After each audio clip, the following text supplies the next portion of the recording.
maybe.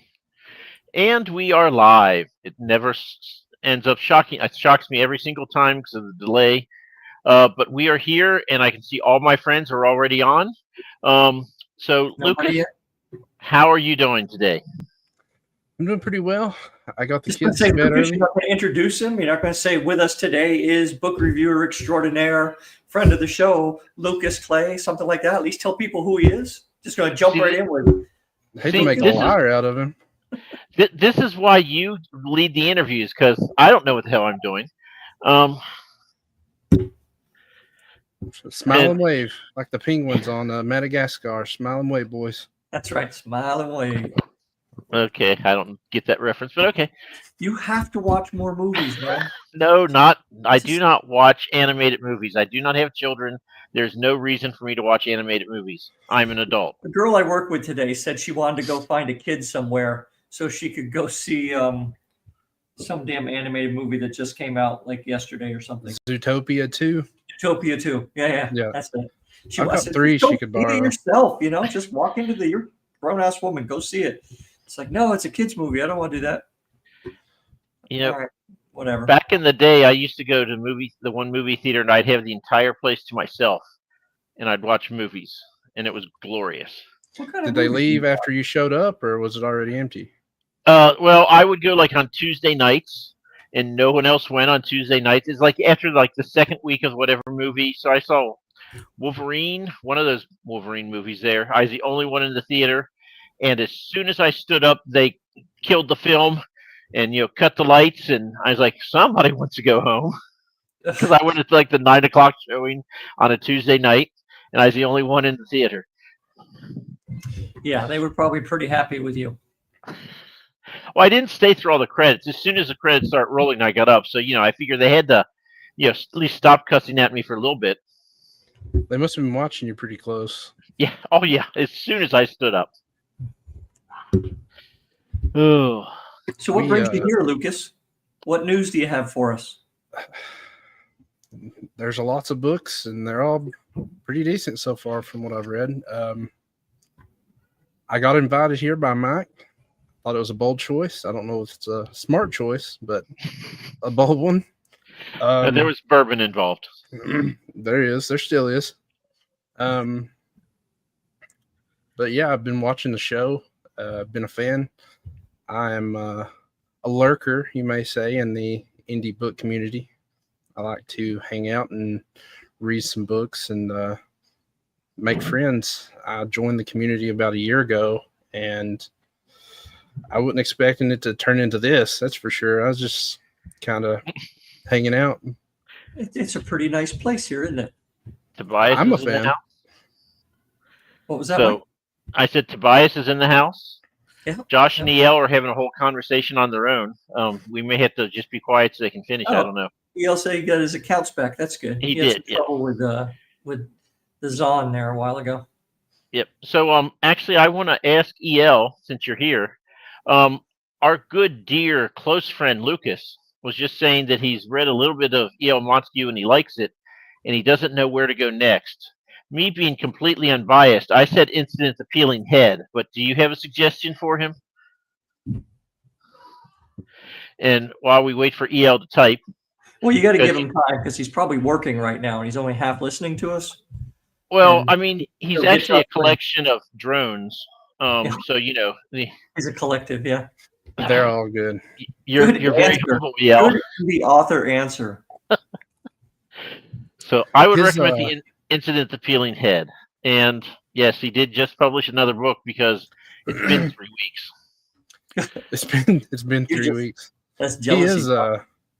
He is quite the prolific writer. I mean, he can hurl some words. That's for sure. Well, I say that, but I mean, he's told us before that he's been writing for 20 years and he just started publishing last August. So he has all this stuff. He just has to dust off, do one more pass through, and but doesn't mean I don't low key hate him. He's also a friend, but I kind of hate him. You know how that goes. Yeah. Now, did you use low key in a sentence, Mike? And did you use that as your old Gen X self would use it, or did you use that in the way a Gen Zer would use it? No, Gen X. Okay. Mike's got what they call Riz tonight. He's turning it on. I have never heard of that before, but okay, sure. Charisma. That's what all the young kids are saying. Apparently, I've never heard of outside of 6'7", that's all I hear from my kids. So, in EL, I have a bone to pick because you did not explicitly say that my character died in Incident's Peeling Head.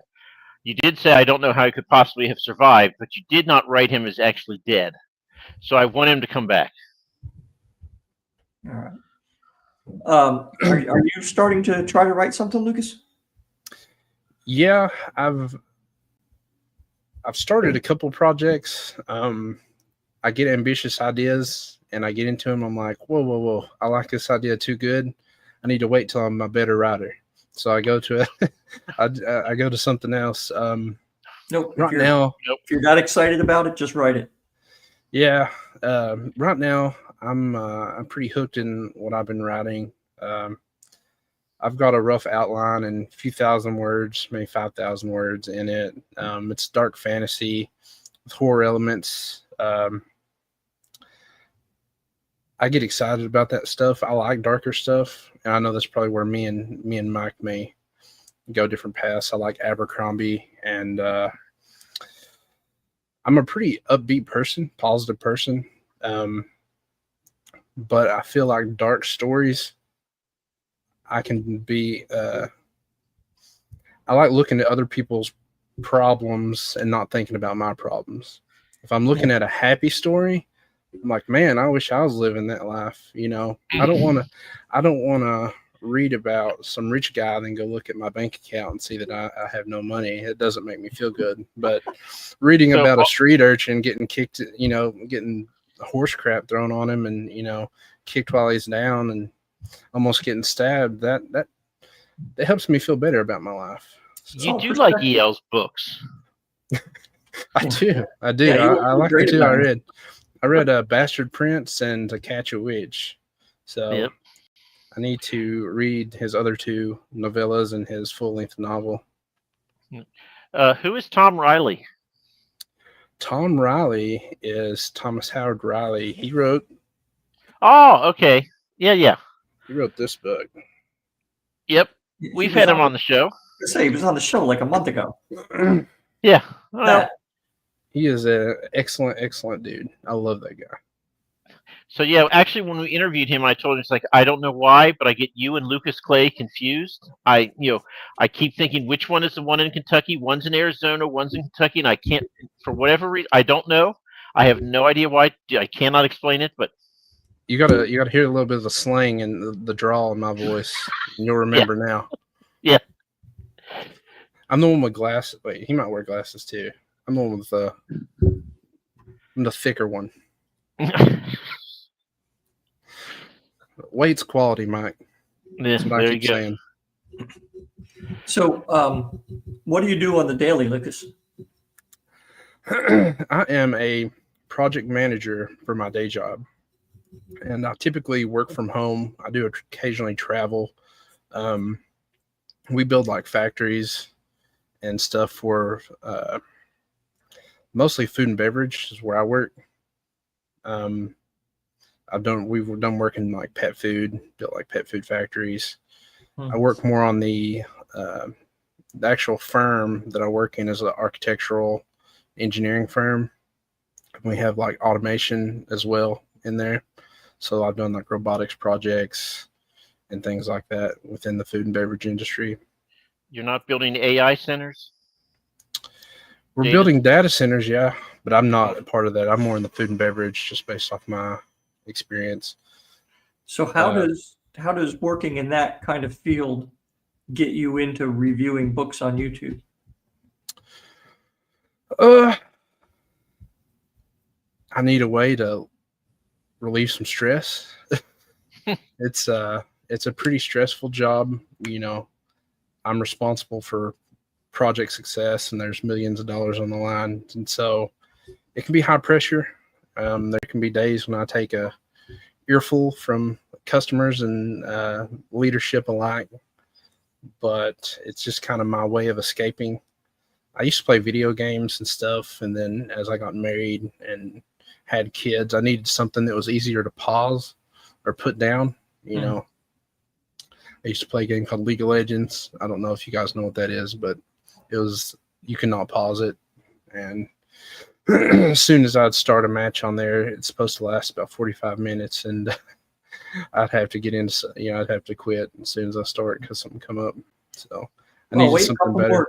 Couple more years when your kids start getting old enough to, want the PS whatever number they'll be on, and suck you right back into it for a few more years.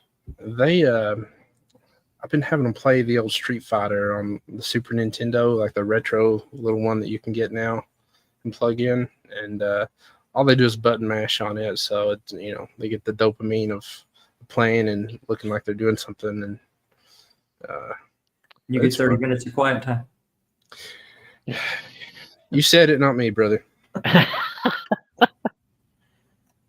Oh, I'm not sure who this is, but we're going to ban them if they do that again. Dave Lawson, we've had him on. He's bald. Okay. We can't ban him from the show.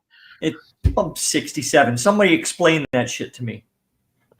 I don't think anybody can explain it. There is nothing to it. It's just two random numbers.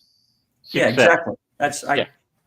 And sorry, Dave. I didn't I saw the D laws, but it didn't connect. Synapses weren't firing. Sorry about that. I'm pretty sure Dave's a teacher. I'm pretty sure, so he has to hear it all day long. He has to be up on all that. My kids are. I mean, my 6-year-old is saying it, and I can't imagine some of like the kids closer, like 8, 9, 10. My kid gets off. But I told him my middle name's Clay. That's why I go by Lucas Clay, and she calls me Lucas Plato. So nice. So where are you at in Kentucky, Lucas? I'm down in London. God's country. In the bluegrass. Yes. I'm down in London. Not London, England. London, Kentucky. No, but they get confused so often. Yeah. They do. I grew up in Manchester. Kentucky? Manchester, Kentucky, yeah. As opposed to Manchester, England. Yeah. There's also a Rome, Kentucky, so just saying. And a Versailles, but we call it Versailles. Of course you do. Yes, of course we do.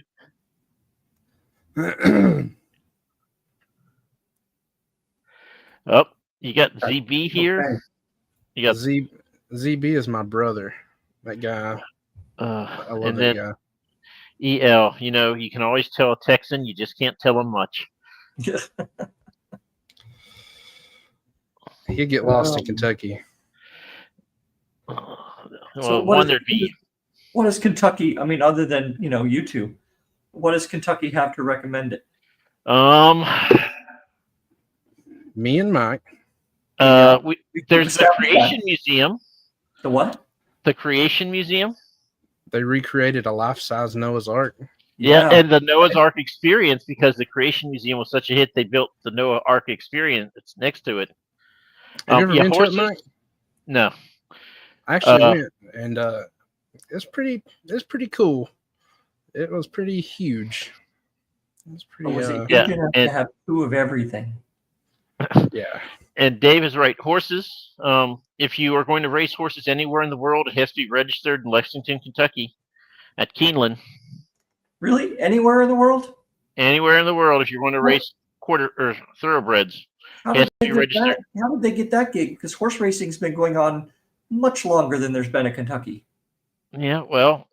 What's that movie with the guy that played Aragorn? Is it Hidalgo?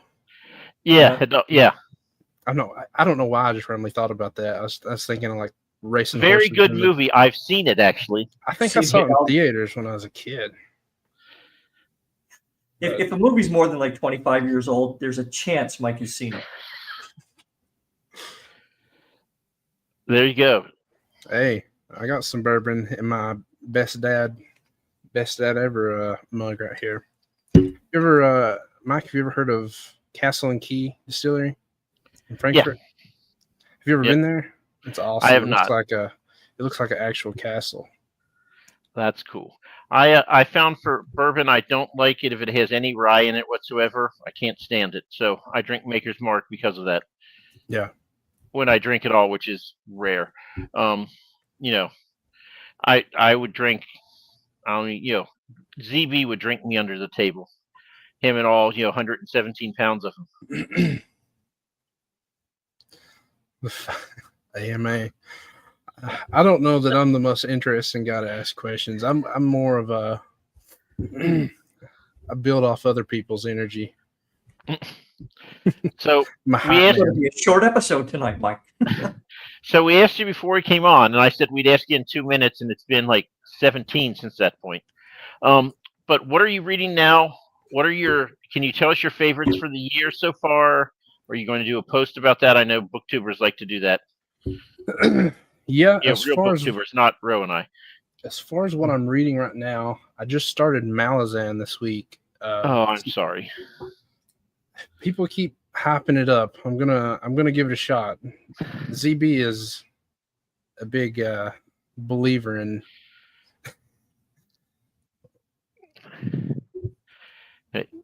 Just a thought, if you run out of stuff. I've seen it. I've been following it. I think it's on my Goodreads TBR. Actually. All right.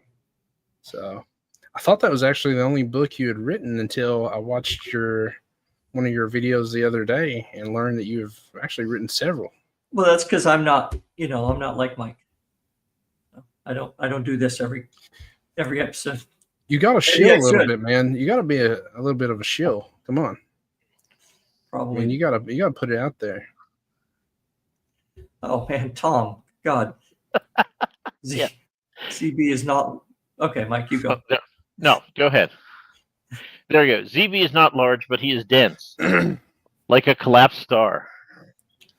As far as other stuff I've been reading, I've been diving into a lot of like indie reads, like G.J. Terrell.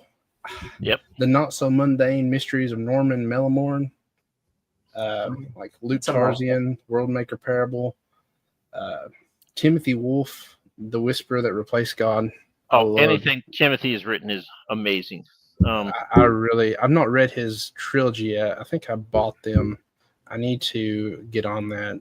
Like I said, if it's not an audio book, I struggle just because I have limited time, usually before bed, or if I'm taking a break from work or something, I can fit in some actual ebook or print. But yeah, Tim was getting so good that I had to take him down a peg, so I made him my villain in Proxima Station. I think I did see him comment on that. And I'm gonna have to check it out. Mayor of Orc City is in the house, so raise your glass of bourbon to John. That's behavior. That's behavior. I don't want to become a meme. I don't want to say too much of John. I don't know if I need to be remembered. The Whisper That Relaxed God. If being a meme is, the key to whatever success, then, it's easier than learning Amazon ads. So there you go. That's true. Hey, look at the Hawk Tua girl. I mean, one interview and she's taking off. I mean, let's not. Back to books though. I've been reading a lot of like Shammy Stovall. My boy ZB Steele. I've read all his books now. I like I said, I like the darker stuff. It's not that I'm against lighter stuff. I don't really read a lot of young adult though. I have a hard time getting into some of that. I guess maybe because I don't really relate a lot to it. But it all depends. If it's got a good premise or something like that, I can, find myself getting hooked. But if it's another like, farm boy, dragon rider, cookie cutter kind of thing, I have a little bit harder time unless I just really like the author. I hope that doesn't hurt anybody's feelings. No, we should kill all the dragons. I'm down with that. I think this is one area where we actually agree, Mike. Yes. The traditional like riding, like dragon riders, I'm a little burnt out on. I just read King Sorrow, that new book by Joe Hill, which is Stephen King's son. I just finished it this week, and it was pretty interesting. He's like an interdimensional, evil, almost devil-like creature, right? I thought that book was going to be horror, but it's more like kind of urban fantasy thriller type. But that's how Stephen King's kid rebels, right? By not writing horror. Well, he writes horror. I'm going to write a comedy. It's it's pretty interesting book, but I like that take on dragons, and I like you guys familiar with Dresden Files? Yeah, that's probably one of my favorite series. I like how it handles dragons. Like it talks about a guy who can transform into a dragon, and I like that kind of. I like the idea of like a really rich king, who can shapeshift if he needs to. Yeah. But at the end of the day, dragons are just animals. A good enough weapon can take down any animal. Dragons are not just animals. So Lucas, I have to ask you now before Ro makes me stop. Griffin or T-Rex?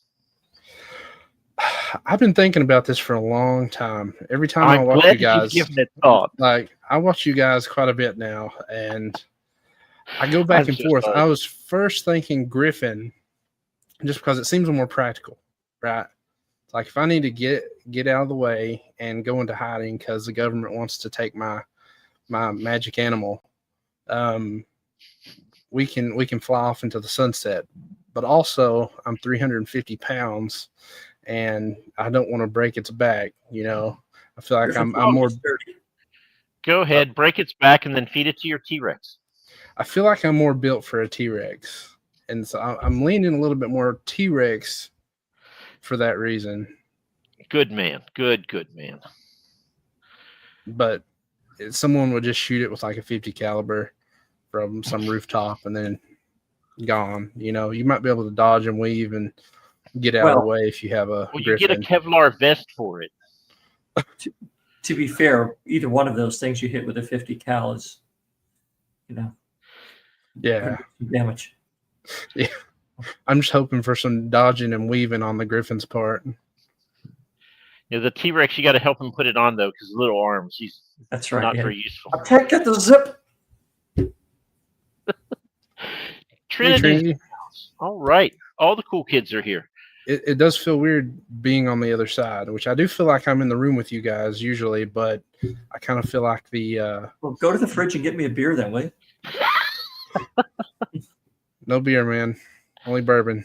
That's fine. But it is a little bit weird. But I do typically feel like I'm in the room with you guys, but you guys just ignore me until finally my message comes through. I feel like the uncool friend, like the fourth wheel in a close group of three when I'm in the chat. You feel like a husband. Is that what you're getting at? What a coincidence. I am one. Familiar with it. I know that sensation. Hold on a minute. Yeah. So what is your bourbon of choice, Lucas? Do you have one, or is all bourbon good?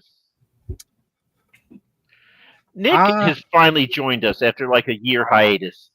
Not that. And we used to have him on the show all the time. Then he abandoned us, and so we forgot who he was. But his glorious hair, just that's the car selfie guy. Yep. Well, here it is. The Chris has got a show going right now as well. Yeah. You got to deconflict. Here for the guests, not the host. Isn't everybody though, Nick? Really? I mean, come on.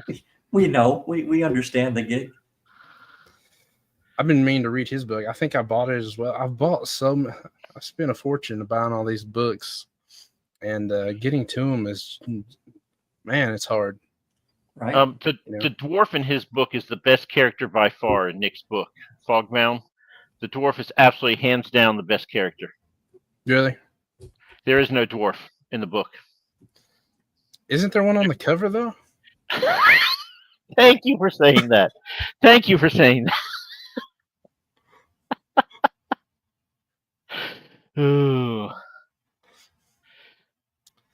So, what did Mike smut. Deal? Well, What happened first? ZB losing all his hair, Lucas developing a bald spot, or Mike riding smut?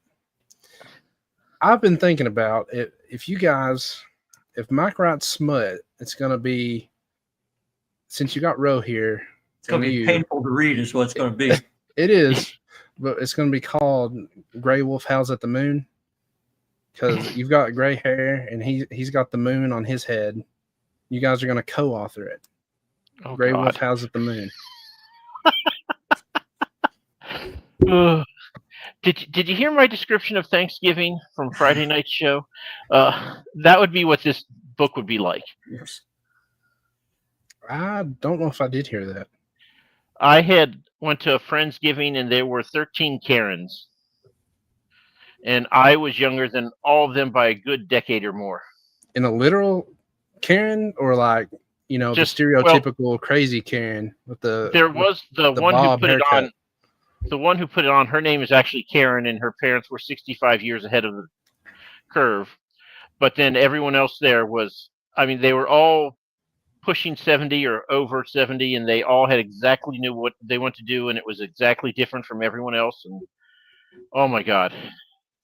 I have a hot take. I think old women just want to see the world burn. Certain ones. And I don't know if you saw this, but if you read Haley Traveler, you will see the closest I will ever get to smut. And if you got one of the deluxe edition, early editions, you'll get it not once but twice in the book, because a chapter is put in there twice by me. Yeah. Yeah. Back to Mr. Lawson's comment about losing hair. If ZB ever does go bald completely, when ZB goes bald, when he goes bald, I will donate him some of my shoulder hair, because I've got way too much. Okay, who hit shoulder hair on their bingo card? Nope. We'll just put that next to zombie porn, and what was the other one? That was, anyway. Okay. So anyway, just since we mentioned bingo card, I do have one for Proxima Station, and these are all the people who are in the book. So and I would have put Dave Lawson, but everyone would have just flocked to him and wanted me to give him more page time. So.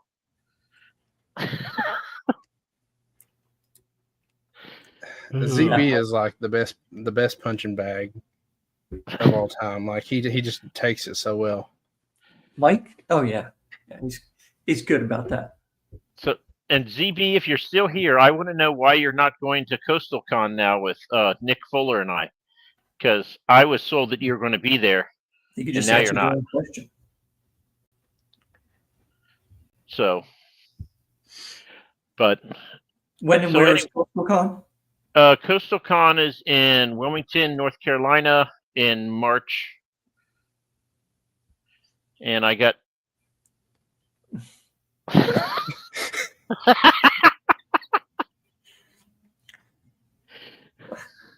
It was objectively funny just because it came out of the blue like that. Oh, I was going to say you should read Pawns of Havoc, because the author is bald, and that always gives them great gravitas when they're bald in their authors. They get more vitamin D to the head, right? Yeah. It shows up in the writing too. Yeah. You could look at it as vitamin D or radiation, one of the two. Hey, difference. What's that saying? Difference between a medicine and poison is just the dosing. Pretty much, yeah.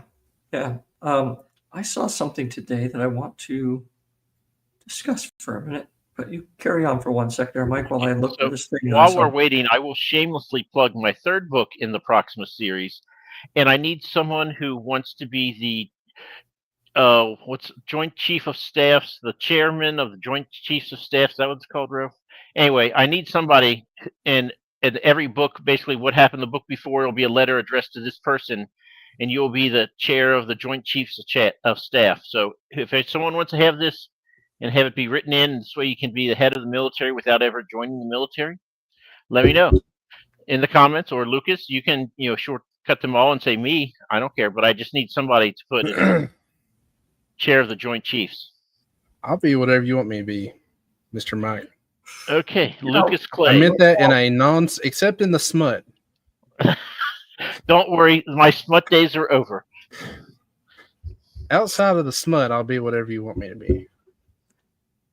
I'm just going to when it comes to smut, I've got a few boundaries, a few guardrails. we can give you a safe word if you want. That's fine. That'll be, instead of bingo, you just gotta search throughout the book and guess my safe word. So, Lucas, we actually have something constructive from this whole thing so far. Trinity has a suggestion for you. Read your toddler hobbledy gobbledy. I'm drinking too much bourbon. Oh, it'll be much more fun if you do that before you read it. I don't know that I could get through it. Having to say that, I don't think my Kentucky mouth can even make those noises. And I don't think anybody's not can make those noises. I think it's someone from Kentucky. Kinky. That's true. That's exactly what he said, right? I've got a hot take about. I've got a few hot takes. Oh, hot takes? Not from me? All right. I think the reason you hear people like, I don't know if John Douglas is still in here, but like romancy and stuff. I think the primary reason you don't have more men reading like any romance is because every romance novel I've ever picked up is written from the point of view of a female character. And so, like, carry on. I was gonna say, like I read Guard in the Garden by Z.S. Diamante, and like there's romance in that. It's like very like PG, like non-dirty romance. But I felt like I was very touched by that book, but it's because it was like a male main character, and the female character did stuff that actually would make a man fall for them. I don't get turned on by like abs and being saved, having my day saved by some stud of a man. Oh well. But yeah, I was going to tell you before I forget. Great friend of the show and amazing writer, Dave Dobson, because every one of his books makes it to semifinals of whatever competition. But anyway, he is currently writing a romance book. He's co-authoring it, and he and the woman are alternating chapters. And he said she wrote the first chapter, and he's like, okay, this guy is an irredeemable ass. You got to change something here. Give me something to work with. But EL, there's always your books. I don't need smut. I'm not looking for like some harem. What are those like harem books? I don't need that. No. I don't need any more pent up aggression or anything like that. When EL says he'll find you some, that means he's going to start working on it tonight and he'll publish it by the end of the year. He'll write it under a different name. Yeah. Hey, as long as like the female like lead in the story that we're falling in love with makes life easier instead of harder, I'm all for it. And I will actually read Dave's romancy because he is hysterical. Again, he's a bald author. That's why he's so good. Yeah. More vitamin D makes it into the brain or something like that. I've read his first. I read Envoys of War. I need to read his second. His novella. Yeah, I've got it. I think I've got the audiobook. I've just not fitted in yet. Yeah, so I had the really bad fortune of I entered Proxima into Sphinx, and EL and Dave are both in the same group I'm in. Thanks, guys. So yeah.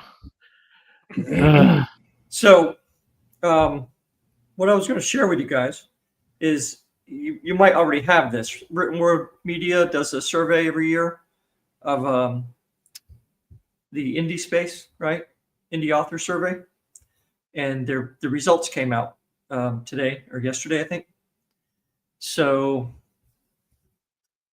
of these categories, want to make money, fame, hobby, want their story told, or other, what do you think is the leading category that people responded? Want their story told. Lucas? That's where I would lean. Money. 40% want to make some cash. 20% story told, 16% fame, 15% hobby. Now, they broke up how much people earned by less than $100 a month, more than $100 a month, $500 to $5,000 a month, or more than $5,000 a month. So What was the lowest option? Under $100 a month. Oh, that for sure. You think that's the highest? It's the highest. Mike? Yeah. Actually, it's over 100. Really? Yeah, but I mean over 100, but less than 500. So yeah, 44% are less than 100, 56% are over 100, 20% are $500 to $5,000 a month, and 13% are over $5,000 a month. Wow. And so what they're basically saying is the people who want to make money at it generally do make more money at it because they treat it as a business, you know? Yeah. So and there's a bunch of stuff in here that everybody you kind of go, duh, right? It's like the more books you have, the more money people make, et cetera, et cetera. Are you all familiar with like Shami Stovall? I've heard of her on Twitter.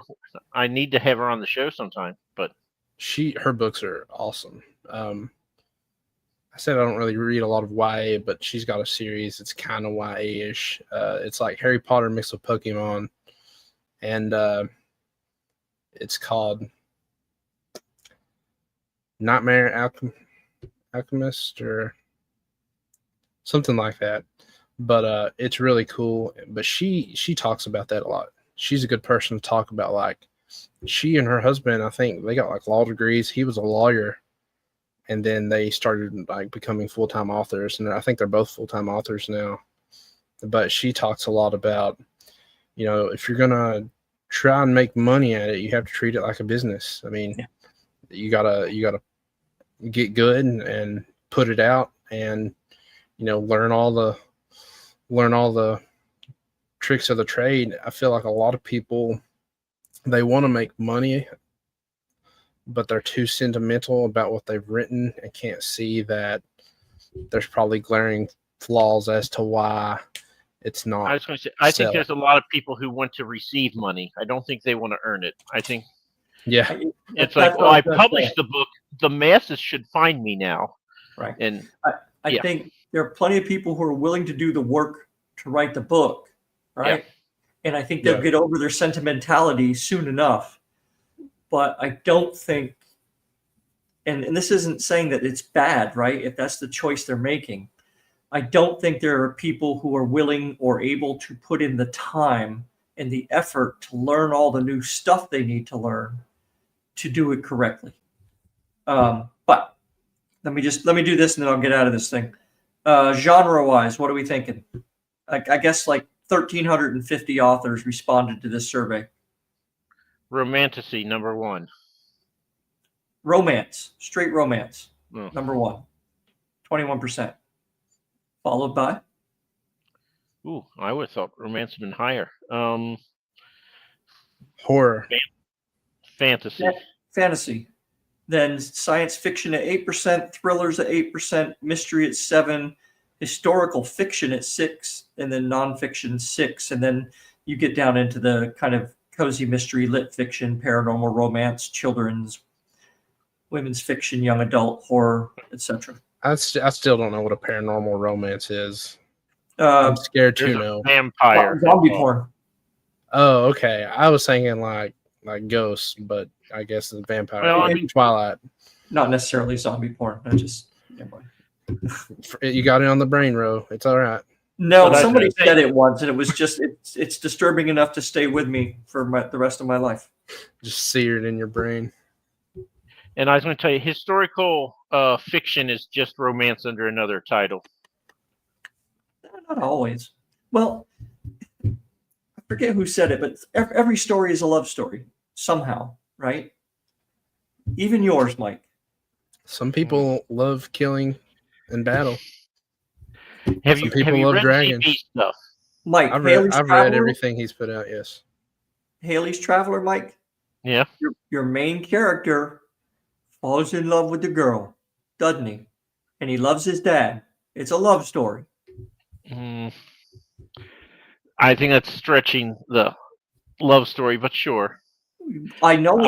I read the book. I know what he did to that dude because of what that dude did to his dad. I like Trinity's take. I think that's closer to. I would agree with that. I'd agree. You're like a wife, Mike. You just can't agree with the husband. You just can't. I don't agree with I anyone. will agree with this take, but I will not say that you were correct. What is the male version of Karen? Is it Mike? Chad. I thought it was a man named Paul from the Midwest. Or if you talk to Tim McKay, it's Steve. So Steve. I could be a Steve. All the Steves I know are kind of laid back. It might be a Kentucky. It might be like geographic. You know, Steves in Canada might be different than Steves in Kentucky. EL's keeping it real. And then Trendy says yes, it is in fact Chad. You got to add like bike ride in there, EL. Bike ride. So Lucas, are you going to do your top 5 reads of the year? Are you going to do that as a post somewhere, or can we ask you now? You asked like 20 minutes ago. I can do it. Are you wanting just indie, or are you wanting overall? Oh, both. Yeah, if you got 2 lists there handy. My indie one's probably a little bit easier. It gets a little bit muddy around the 4th and 5th pick. I'd say my number 1 for the year is ZB Steele's Whispers of the Storm. Damn it, we didn't win again, Mike. Jesus. Hey, I've not read you guys this year. Next year, this is my first year reading indie. Be on number 1 there either. That's so all right. ZB keeps telling me that I should absolutely not read his book. I will absolutely hate it. You probably will hate it, yeah. Why does now I want to read it? It's not that long though. Like, it's okay. So that has that going for it. Yeah, it's like I looked on Kindle today. It's less than 400 pages. I think it's like $3.95 or something on Kindle. If you do audiobook, I'd buy it in a heartbeat. He got a deal, but I guess he's in the queue waiting for it to be actually produced from whoever bought the audio rights. So what is it about that book that would make Mike hate it? This would be very telling. Well, ZB is a big fan of Joe Abercrombie. And strike number 1. The difference between ZB and Abercrombie, though, like ZB's plot seems to be a lot tighter. Or it exists? Let's see. It exists. I will say okay. that is a fact. That is a factual statement. His plot does exist. I guess we're never getting him on the show. Who, Joe Abercrombie? I know he would never be on our show, but ZB will come back. I'm sure he might be on your show. We just send him a couple of clips of you badmouthing him. He might really enjoy being on the show. I feel like him and Mike would actually get along really good. He's very he's got a sense of humor that can banter. I didn't say Abercrombie doesn't have a plot, Mr. E. I said that, and it's absolutely true. There is zero plot. You cannot screw up Abercrombie for anyone because there is no plot to ruin. Let's move on to number 2 quickly there. Okay, yes. Anyway, go. Number 2 is probably Wistful Ascending by J.C.M. Byrne. Awesome I really like that. I felt like it was just a lot of the books for me are timing. I try to not force, especially indie reads. I don't want to force one of those and have a bad outlook on a book that doesn't actually deserve it, because I'm such a mood reader that I'd hate to have a damning review on somebody's book when it's not really justified. It was just on my end, right? So if I'm not feeling a book, usually I won't even post about it that I'm reading Yep. it unless I know that I'm going to finish it and it's going to get a, at least a 3 stars or higher. Just because I just don't want to be that guy, right? I don't want to be a dream killer. If I DNF a book and somebody knows that I'm reading it, I'll probably reach out directly to the author if they know that I'm reading it and say, hey, here's are the reasons why I'm probably not going to finish, just out of respect to them. But I don't know how I got on that tangent, but Wistful Sending is awesome. It hit at the right time for me, and it had a lot of the elements I like about Dresden. Like, I'm very picky about sci-fi because it's so easy for sci-fi to be very bland, very cold. You're writing about space where there's not a lot happening, but his writing had so much color, so much life, a little bit of slice of life where it shows him going and like getting something to eat and living out his daily life to some degree on the space station. That really helped me connect. I think that's important in a lot of stories. I like seeing that, especially in like darker stories that I read. I like seeing that there is something worth fighting for. It's one of the things I don't like about certain grimdark stuff. I don't like a lot of like nihilistic, like hopelessness, because everybody has hope or something to live for, and to some degree. And I like seeing that kind of slice of life. And I think Joe did a really good job giving us that with Rohan. I was going to say, Joe, books 2 and 3 are going to be coming out on audio, so I can finally read 2 and 3. I'm so excited. I'm so excited about it. I really enjoyed that. I like superhero stuff in general. That's an idea I thought about doing back before I even knew Joe and his books, which I probably won't just because he does it so good. I'm just going to read his books. But I'm a fan of Invincible, the show. So like his kind of take on the Viltrumite type of thing. I don't know if you guys are familiar with Invincible, kind of like the empire that spreads across the galaxy of like superhumans, that kind of thing. The way he did it was brilliant, I thought. So I could see myself reading all his. They kind of hit that same vein that Dresden does for me. Like, I don't have to worry about, am I going to enjoy this or not? Just like, it doesn't matter what the plot is, just being in the world kind of excites me. I use those books as a palate cleanser, kind of just if I'm in something that I don't really like, or I'm trying to get through something that's not really my style, or if I come out of a really dark book, I like a Dresden or some type of book like that to reset. So you got ZB Steel, you got JCM Burns. Who's number 3? I really like Nightmare Arcanist by Shami Stovall. It's probably number 3. Michael, hey, Michael. What's up, man? One of the better shows on YouTube, if you want to learn about all 3 stuff. And then Garden the Garden by ZS Diamante. Yep, is up there.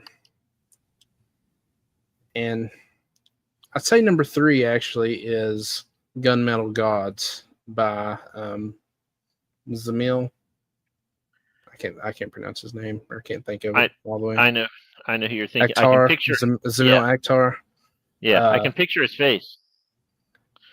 That was a very, very dark novel, but really interesting. Actually, like, teared up and cried a little bit at the end of it, just because of a scene with this guy's like dad. It really touched me. We were talking about love earlier in books and stuff, so there's another example of a non-romance, piece of love and a piece of literature that really spoke to me. But it was really, really, really, really simple line. I don't know. Maybe I was just emotional that day.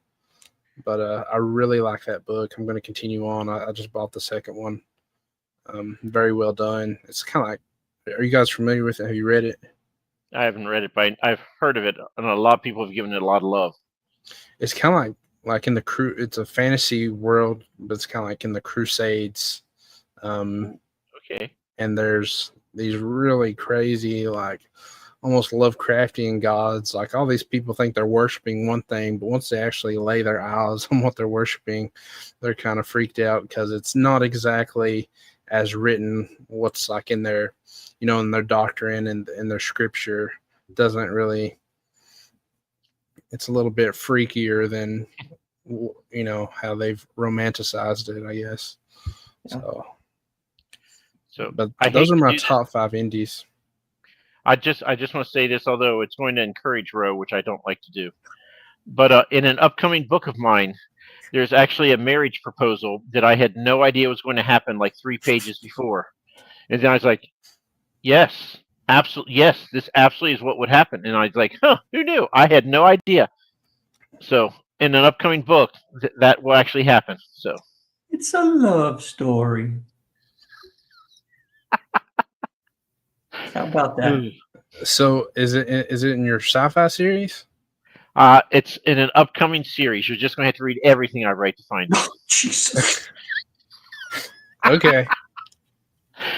You need to release like a big omnibus of all your stories. I believe you guys got into that with maybe Tobias. Yeah. So I go to I do a lot of events with James Maxey, who's written like 30 books. And he's like, Mike, you know why I make more money than you? Well, one, he's a better salesman than me, but he swears that's not true. He's like, because I have my 4-book series. He has 3 4-book series. He's like, I have them. You can buy them in hardback, in paperback. You can buy the omnibus in paperback. You can buy the omnibus in hardback. You can buy the omnibus in hardback that's illustrated. Trinity, don't go on Roe's side. I liked you before that. So, and he's like, I have $100, $80 or $75, $50 price points for these.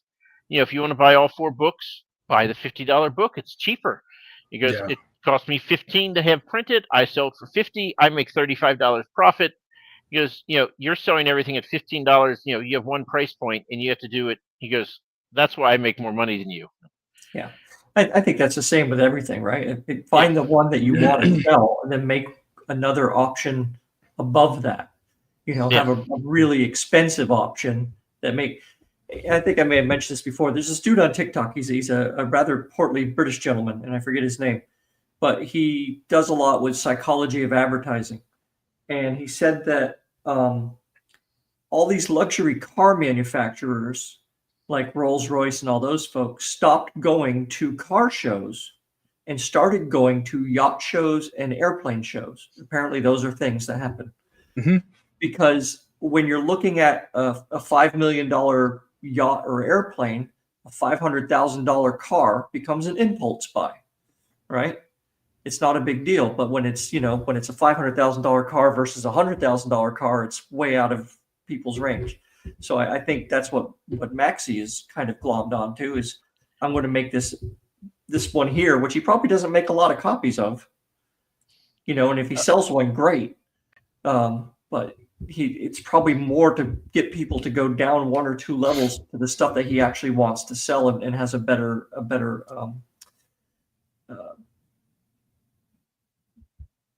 margin. Ratio on margin. Thank you. Marginal. Thank you. So last December when I did Steel City, I'm leaving. I'm leaving on Thursday to go back to Steel City with James. But last year we had gone, and the first time I went, he's like, "Well, I made 2,000. That's okay." And I was like, "Well, I made 700, but the guy has 5 times as many books as me, so And the second time we went, I had 1,300. He had 1,300. I'm beating him. And, it's not a competition, but we are keeping score, so it is a competition. And I'm like, I'm beating him. And then he's like, oh, this person just bought my illustrated hardback for $100. Oh, this person just bought 8 hardbacks for me for $200. And then he's like, yeah, I end up making 2,000 again. How about you, Mike? I'm like, shut up. I made 1,300. I've never been so disgusted with making 1,300 on a weekend in my life. So, I'll have that again this time. But it's not a competition, but I'm totally keeping score. I've been selling stuff on the internet for a while now. I have like other side hustles and stuff, not related to books. But what I've learned is if you're selling to consumers, it's all about perceived value. So if they feel like the psychology behind it is make the expensive option bad value. Like if you're looking at your value per dollar spent, it's like it doesn't. You need to make your highest option not really make sense unless someone has money, just so much money it doesn't matter, and that sells your lower options, right? Yeah, It makes your. Then you can throw a few. We sell like web apps and like SaaS products. So like our mid tier may have a lot of extra features, whereas you get all those same features and not much extra, but for a lot more money on the upper end. That makes the middle option look a lot better. Right. Yeah. So the one thing James told me that is absolutely true is the first show I did where I had this book. And I was like, well, it's a novella. I guess I'll put it over there and I'll sell it for $10 each. And he goes, no, put it with your novel, sell it for 18 each. If you don't sell any today, then move it over. But I bet you'll sell it just fine. And it's actually a selling point when I'm like, this is 140 pages. Like you can read in the afternoon.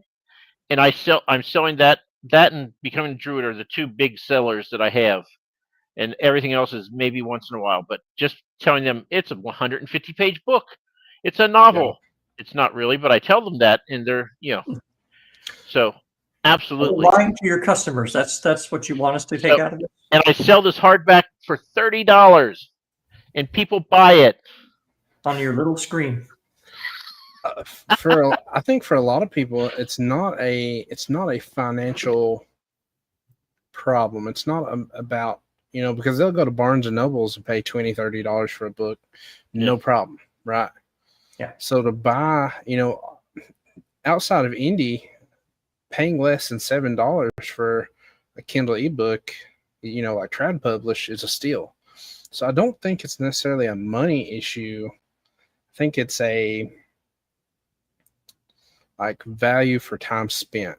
Like if you can convince people, I think that's why novellas are selling pretty good because it's a low investment. At least for personal experience, a low investment for my time. So I want to jump in and try an author out. Now, a lot of people can do samples on Amazon and get a taste, read the first chapter or two and do that. But I like to see an author's talent more than just because a lot of people, they kind of front load their book. They know that the first chapter is the most important. So they'll put all their creative, all their they'll pull all their tricks out for the first or second chapters. Right. And so I think if you can sell people on, this is going to be worth your time, they'll buy into a larger book. I don't think it's a money problem. I see a lot of indies pricing themselves out of, what's the point? I know to give away books for free, that makes sense. But the price to keep your books at 99 cents at all the time, to me, doesn't make a ton of sense because if somebody actually wanted to read them, they would pay for them. Right. Yeah. Well, I do my first book in each series is 99 cents, and then it's $4.99 after that. So I want you have no excuse to not get the first one. Yeah. And then if you don't want to read further, then that's on me. But something else I think though, when people, there's already a stigma with indie maybe being lower quality than trad, like a stereotype, I guess. Yeah. And so I think when some people do that, it is a unconscious thought in consumers that they see a lower price, they see indie, they think lower quality. I think if more indies presented themselves as no different than traditional, and I see a lot of indies doing this, they'll come up with their own name, like Shamie Stovall doesn't say published by her. She has her own company that publishes her own books, right? It's not just published by Shammy Stillwell.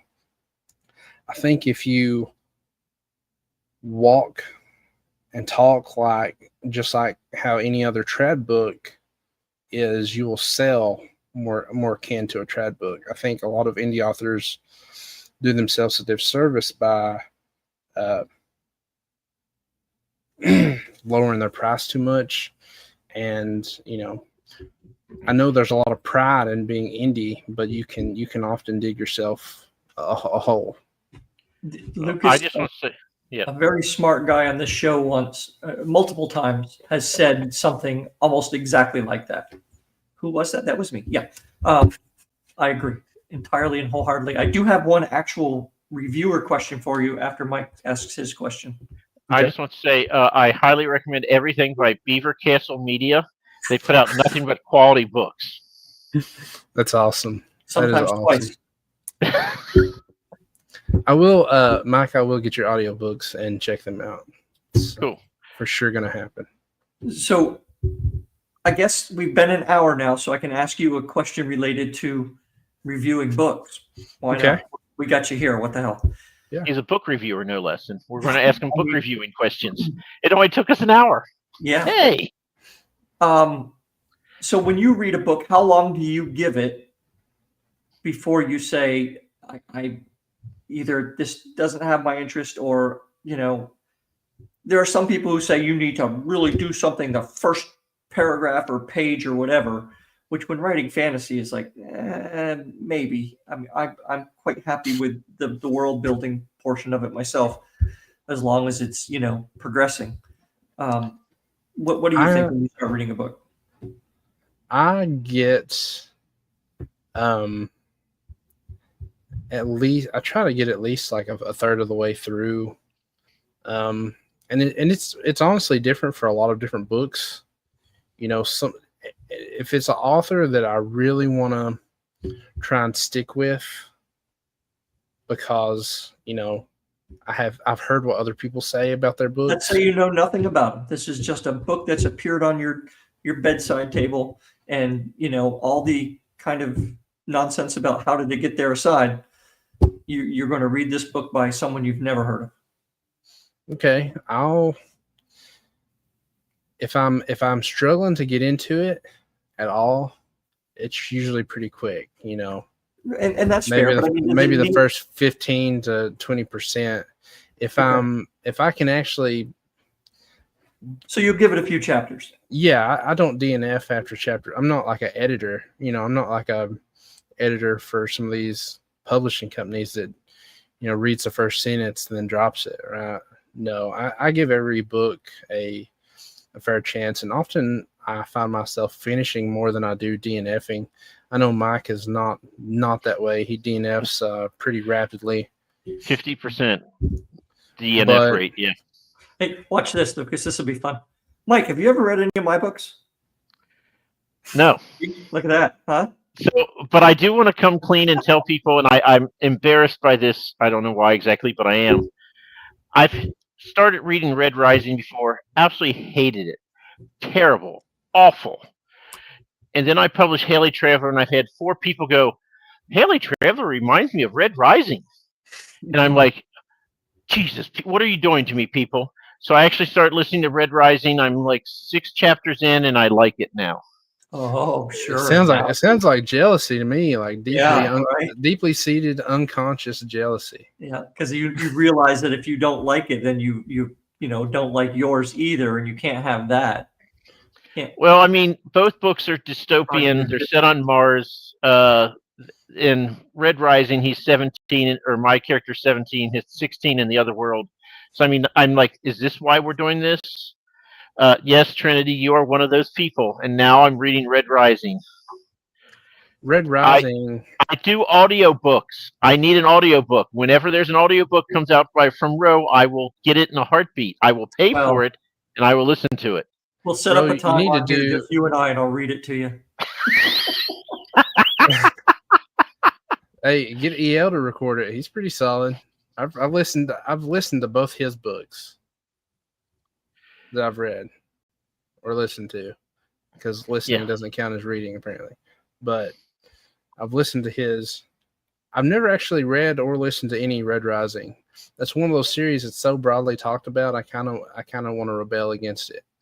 I'm just naturally that way. If something's so popular, I kind of just. So I'm a little concerned because people be like, "Oh, the first trilogy is great, the second trilogy sucks, but the third trilogy," I'm like, there is no way in hell I'm getting to the third trilogy if I have to trudge through 3 terrible books. I mean, 0. And yes, it better be, because otherwise I haven't read anything in years other than my own manuscript. That counts. Absolutely. That's something I've been doing with my writing. I make sure that I listen back to it because that's such an important aspect for me. That's a market I want to hit when I do release, is the audio market. So I want to make sure that it sounds good more than anything, right? Which, obviously if it sounds good, it should read good. But so I will tell you, the final pass that I do through my book before I send it to the proofreader, and then I've promised myself not to change anything after the proofreader other than the obvious errors, is that I listen to it, and you catch so many things. It'll be like, the weather we're obtaining is good. And you're like, oh, God, no one says that.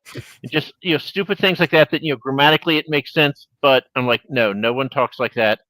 And you just catch all those little things. So I highly recommend, when you publish your book, listen to it and then send it off to the proofreader. When you get it back, make those changes and don't touch it. But that's my final process. And I would highly recommend it. What you also find out reading it like that is whether or not you actually need all those commas. Because sometimes you don't need half a breath there. You don't always need it to flow smoothly, even though there are people who would suggest that after certain words you absolutely need a comma and blah, blah, blah. Like, of course. Every proofreader, I'll say, of course you'd say that, Ro. And in quotes, I'll say, well, you need a comma after of course. I'm like, no, there is no pause there. I'm not saying of course. Like, I will often read things like that and kind of go, yeah, and I'll say them out loud, and I won't always put them in. But when you start a sentence with like, so, yeah, you need a comma. Yeah, I do that all the time. Then I'm like, okay, that's not a word I need. So then somebody called it a false sentence start. So I do that well or so, and when I go through, I'm like, okay, get rid of that. You don't need that word. Just start. But you can certainly use it if it's part of a quotation, right? Because people do talk like that. Right. If it's I feel like it's good quotations, I feel like it's good for showing characterization. Like he's saying, if it's a part of a quote, like, if you're going to have a guy say like a smart aleck comment, so what are we going to do now? Yep. And then you got to use the ellipse because, Gen X, we love the ellipse apparently. Oh, I love me some ellipses. Absolutely. And there's only one dash. There only needs to be one. Yes. Preach, Ro, preach. We agree on this one. Ro, I think you need to check out like the royalty share deals through ACX. I know everybody hates Amazon, but like Luke Tarzian and a few people, like, they've had I'd say Luke Tarzian's narrator, or whatever the female version of narrator is, she's narrator. Well, I've heard some people say narratess. I don't know. Anyways, yeah. Anyways, they're wrong. Really? But go on. Don't get the grumpy men started. Just go on. Run I've never heard it before. It just sounds stupid. Yeah. Thank you. I didn't say it, you did. Anyways, I'm fine. She done crazy good work on his, and there's not upfront fees. And so if it sells and opens you up to a new market, right, it's a win-win. You're not losing anything by going that route. Right. The reason I wouldn't do that personally is because I do not push my books enough for that to be fair to the narrator. Thank you, Mike. So they'd be taking a gamble on me that they would almost certainly lose. Why do you not push your books, Ro? I mean, do you think they're not good, or He's the is world's it worst just marketer. humbled? I just got other shit going on. I've looked at it and said, okay, I know that I am going to have to dedicate a certain amount of time to doing this properly. And then it's like video games, right? It's like, yeah, I could play video games, but there's a bunch of other stuff I could be doing. So I choose to do that other stuff. So now when I retire from my 9 to 5, yeah, I'll pick it up, I'm sure. And by that time, I'll probably have 20 books, blah, blah, blah. Yeah. So As long as you're not I might actually try doing one of them myself just to see how it goes. And, that way, I'll spend some time and a couple $100 on a good microphone. And if it doesn't happen, it doesn't happen. It's, whatever. Yeah, I think a lot of there's simple stuff, like you're already interacting on social media. So I think like a lot of people will need to leverage that more. There's some people that over leverage it. Like I'll make a post about liking a book and someone will comment, why haven't you read my book though? Or, if you like this, you'll love my book. And that's just kind of cringe.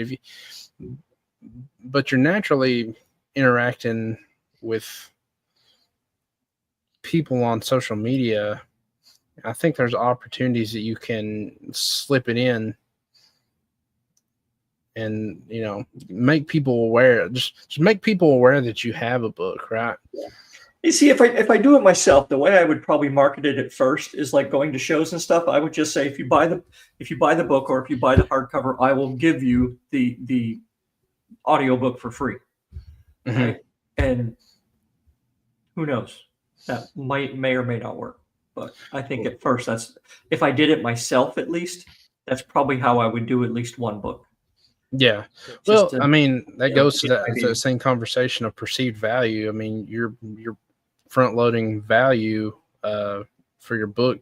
It's like Matt Falcon, he's saying anybody that buys his ebook, they'll get a discount on his physical print that he's, having printed himself. He's not doing print on demand through Amazon. Andy Peliquin, I don't know if you guys are familiar with him. Yeah, we've had him on the show. I've not read any of his stuff. He seems like an awesome guy, though. I know he has like deals. Like if you buy from his website, you get like ebook. If you buy a physical, you get ebook and audiobook all together. So I think that's a good incentive. And if you, I don't know, it is very hard. It's hard to market books. It does take time. I say that as like, I give advice even though I don't have a book to market, but I've marketed other products, right? I've marketed like our web applications and stuff. Well, it's like you said before, it's the value proposition of it, right? Yeah. So if the book is $20 and the audio book is $20 and you say buy this one and I'll give you this one, people go, all right, now I can, listen to the audio book myself and give the book away to a friend or something as a gift. And then if you put a timer on it and make them feel like, oh, I got to get this while I can, then you're cooking. Yeah, well, all the Cyber Mondays and Black Fridays, I'm guilty as crap. I've spent a fortune the last couple of days buying audiobooks and ebooks and all sorts of stuff. But Tobias, just no, don't do that. Just 6, 7. That's how my kids would market. That's for sure. Yeah. By the time I got that done, 6, 7 would no longer be a thing. I think having audiobooks, though, in a way, can be a form of market. Like it's a whole nother market. Oh, it really is, Yeah, because I barely read anything anymore, but on my long drives, I go through books. Absolutely. It's like I'm going to a job site all the time who ask, do you have an audiobook? And because that's all I listen to is audiobooks. So I can tell you half of my sales are audiobooks every month. So yeah. People are just so busy. Yeah. So I got some EL said to show one of his books, so I decided I was going to show some great books that everyone should be reading. Do Most of these them are all have novellas. you in them? No, most Okay. of them are novellas though. So, Whisper That Replaced God by Timberwolf is amazing. You definitely have to read that. I love that book. Now we're going to start on the EL slog because there's just so many of them. To Catch a Witch, which you already said you read. I love that book. Great book. Only Death Lies This Way. I have not read this yet because EL puts books out way too fast. I've not read it. I haven't got the best thing he's ever written and will ever write in his work in his life. By the way, this is me right here. So then, Toll the Magi, The Bastard Prince. I mean, the man just does not stop. He is a collective of cyborgs. I really liked The Bastard Prince. It was a little bit tougher to get into than the Witch one for me. Yeah. But I think by the end, he fed so much lore about his world that I was actually messaging him on X, like wanting to know, more. So I really like that one. I listened to his Heirs of a Flawed Creation, which is novellas and short stories about androids.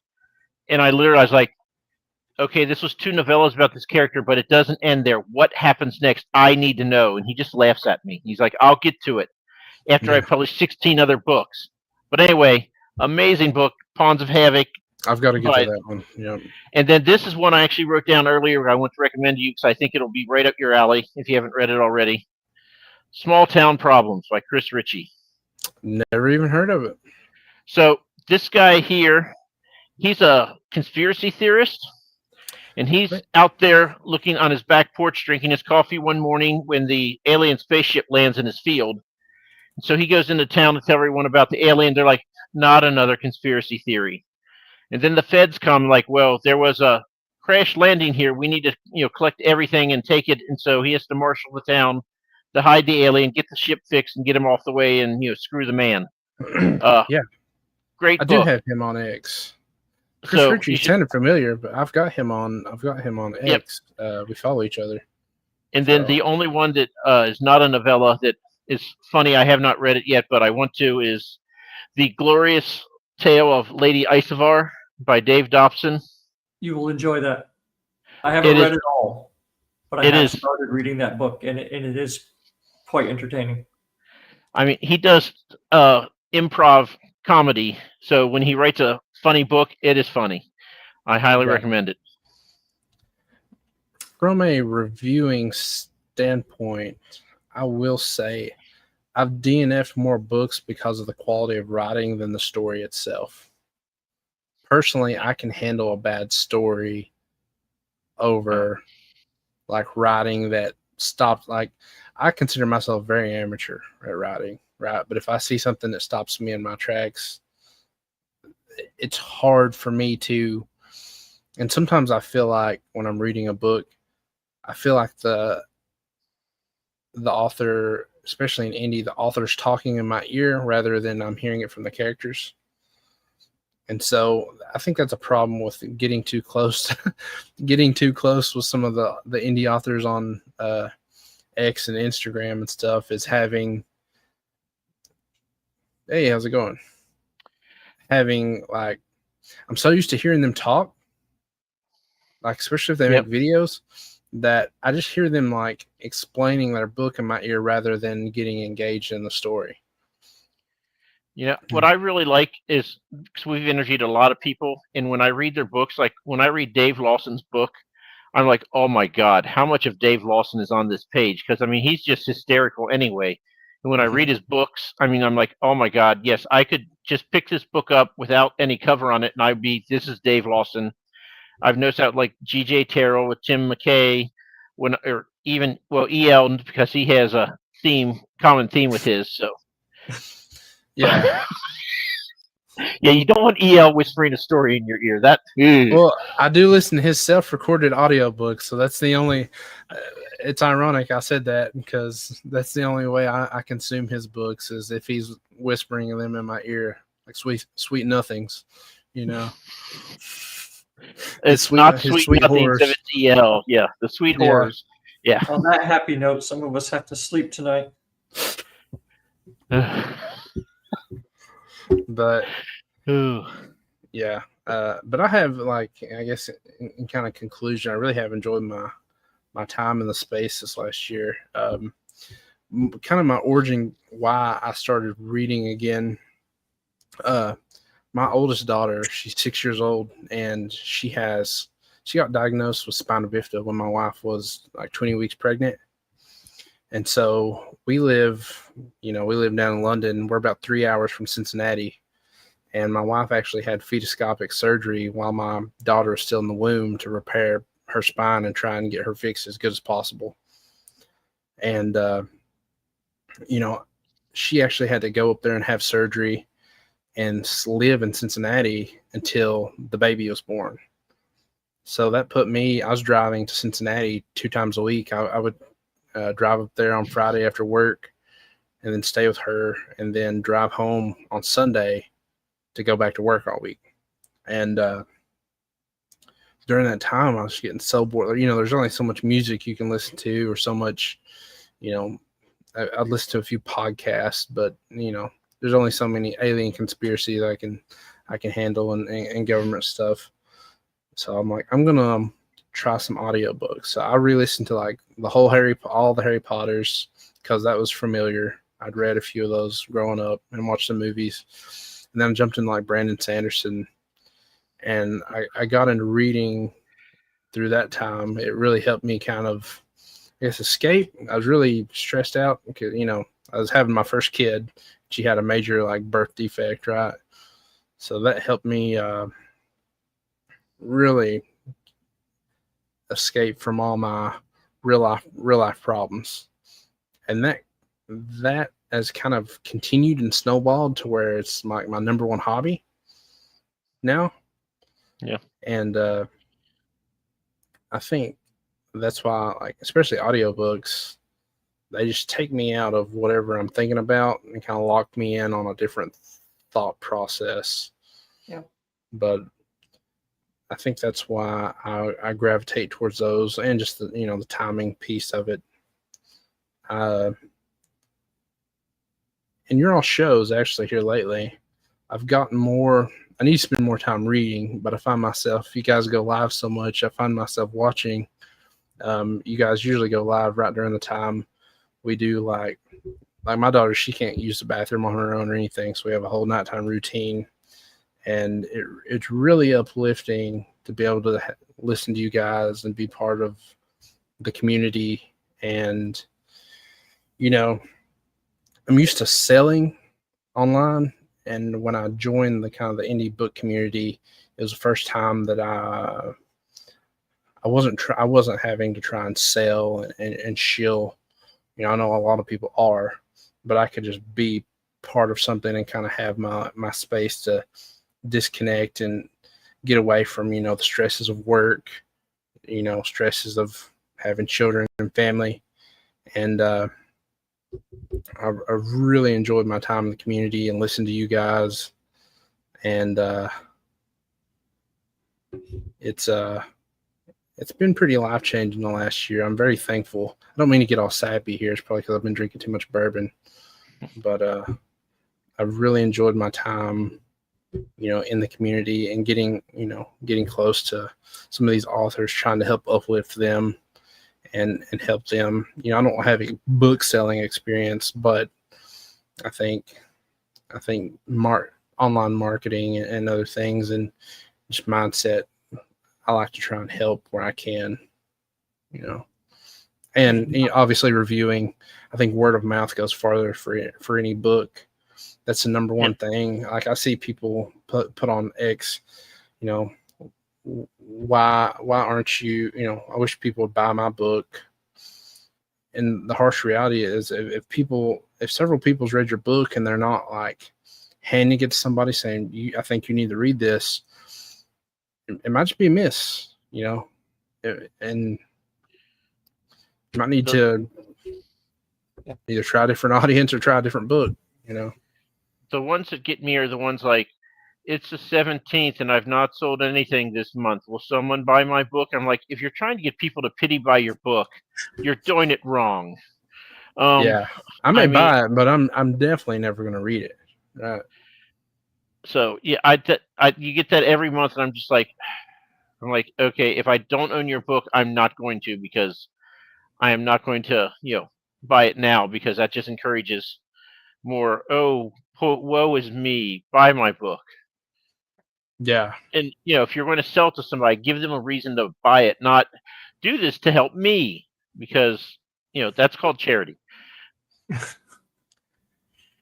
Yeah, you see it a lot at the end of the month when you have people doing like their end of month report, and it can get a little cringy, and I don't know how to. I don't feel like harsh truths is the prescription for that, but you don't want to be the guy that give harsh truths because you don't. I do. Give him my email address. Yeah. Have them come we on. got two cantankerous old men here. We'll happily do that. Yeah. Maybe we should do a show about that, Mike. We should do Bald and Bald hard truth. Sucks. If you have no sales, maybe it just sucks. Have you considered that? If you're not trying, that's fine. Right? I think more people need to accept that, especially like. That's right. You don't get a trophy. I expect my first book. I've never written a book before all the way through, right? So I may release my debut, being my first finished product. It may suck and nobody reads it. If I've got a halfway decent cover and I've got a few people to, read the arcs or leave a reviews, if I've sold 500 books from pity sales and only got 30 reviews on Goodreads and Amazon, there might be a problem. And so I think that is a hard pill to swallow, but necessary for people. I think that's why people that treat it as a business are more successful, because they swallow that hard pill and move on. Right. Yeah. They don't wallow around in their pity and be like, well, this is my magnum opus. Please take pity on me and buy it. They're like, well, that one didn't perform. Let's move to the next one, Yeah. And you're going to get better, right? I mean, it's your first book. It's like, I'm sure the first house you build is probably, not quite as up to spec as, the 10th house you build or whatever the hell. But yeah, I built my house and there's some lacking areas. I can't plug too much stuff in or all of a sudden I lose some power. Maybe I should have hired an electrician. Electrician and a plumber. Everything else you can do yourself. We'll hire those two people. I've done okay on the plumbing. I had to draw it out for the inspector and everything. I've got the plumber's crack. I think that's my secret weapon. I've got crack for days. We needed tonight. If you spend 5 seconds with me in real life, you'll probably see it because it goes to my shoulder blades. But it meets the shoulder hair. But you don't have a NASCAR number shaved into your back or anything, do you? I've got a Nike sign, actually. All right. You got a swoosh, a back swoosh? Yeah. I've got a rat tail, too. Show it. Come on. No, I wish I did. That'd be awesome. You get a rat tail, and I'll get a tattoo on my head if you get the rat tail. God. And I will be. I'm not going to call it a rat tail. I'm going to call it like a Padawan braid or something. Hopefully, it's an easier sale. But I keep going off on tangents. I really apologize. No, that's fine, because I think the plumber's crack meeting the back hair Nike swoosh is probably a great place to stop, and just leave everybody with that image seared into their brain as they try to go to bed. Yeah, it's a good way to first my first introduction with the public outside of X and Instagram. So hopefully I've not scarred anybody. Hopefully I've not don't run me off of X. I really enjoy the community. No, you have to do that yourself by I wrote a book and someone gave me a 4.5-star review. How terrible. Do something like that. I'm just going to be happy to publish it. I don't care. You will also be happy, Lucas, to know that you have almost a week of reading time because Mike and I are not back until next Tuesday, again at 8 p.m. for some ungodly reason, with L.N. Holmes, Space Collisions, and the Floating Castle. The Floating Castle is her new Yeah, release. yeah. Okay. Yes. She's So- recently on a few others I've watched. The Yeah, 8th of November, 8 p.m. I was actually contacted by another book. He's like, "This is a phenomenal interview. You got to have her." Yeah, she's a And sweetheart. I was like, "Well, okay, but we got to do Clay first." Wait a You gotta minute. have Lucas Phenomenal Clay on. interview, and you just said she's a sweetheart. I mean, is she the right person for this show? She says she's excited to come on. So youthful exuberance, if nothing else. We'll see what she has for back and shoulder hair, I guess, and see how it goes. Hey, that's my brand. I might hit you with some copyright or with Well, some you're going to hear brand a lot infringement. more. I think we're gonna say it again. Yeah. Let's make a She shirt. yells, Let's sell a shirt. Let's go. Let's go all in. What is this shirt made of? His back hair. keeps you warm in the winter. You can only make one every 2 years. Anyway, On that note, it's thank you time very to wave much. awkwardly. Enjoyed having you. Thanks everybody for hanging out with us. It's been fun, and we'll see you next week.